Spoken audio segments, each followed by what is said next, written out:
Wait, that actually looks good. Solo Leveling, a basic ass power fantasy series that is somehow ranked 53 on my anime list and is getting an anime adaptation.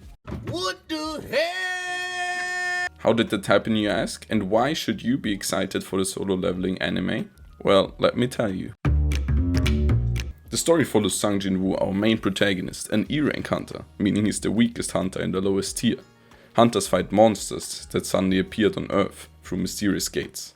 Okay, I don't know what to tell you, it sounds pretty basic still. But hold on for a second, I'm gonna tell you what makes it better than other series.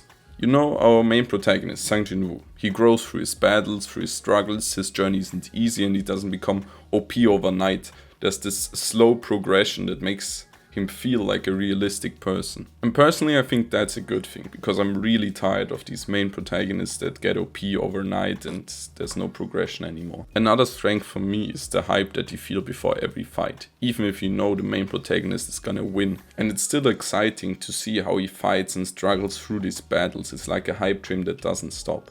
This is also supported by the art of Solo Leveling. In the manhwa you got these long panels that you can just stroll down from and they really make the combat feel realistic and really nice.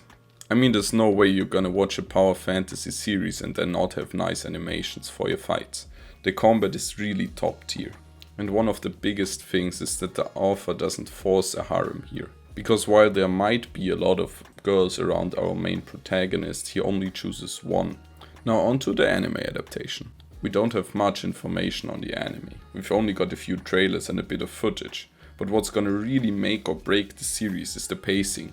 You see, while others might not agree with me, I think the pacing in Solo Leveling manhwa was really amazing. Not packing too many manhwa chapters into a single anime episode is gonna make for a great watching experience. A rushed season is gonna lead to a bad and confusing story. So get that pacing right, please. So before the anime even came out, there has been a lot of criticism, which is kinda understandable considering past manhwa adaptations into anime. Now you might be asking why I just talked about Solo Leveling's strength for the past minute and now I'm dooming it already. But I think it's really important to look at a lot of variables that you need to keep in mind when preparing for its release. The anime is set to take place in Tokyo and now Sang Jin-woo is Japanese. This makes some arcs of the manhwa really hard to adapt. A lot of people were rightfully asking why the change. Well, Japan and Korea have a very standoffish relationship with each other, and some Japanese label Solo Leveling as anti-Japanese propaganda. How much of the original plot are they gonna change? We don't know. But there are gonna be some major differences between the anime and the manhwa. Another complaint that has been mentioned is that A1 Pictures is the animation studio behind Solo Leveling.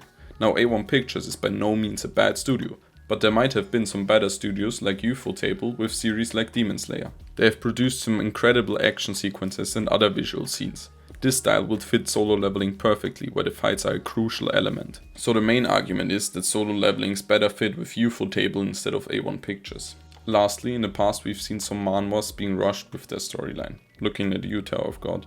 This comes back to my point from earlier. The pacing in Solo Leveling is really important for the overall experience. Talking about all the complaints doesn't really fit the video title, does it? Well, I think being optimistic is not always a bad thing. Is Solo Leveling going to be perfect? No.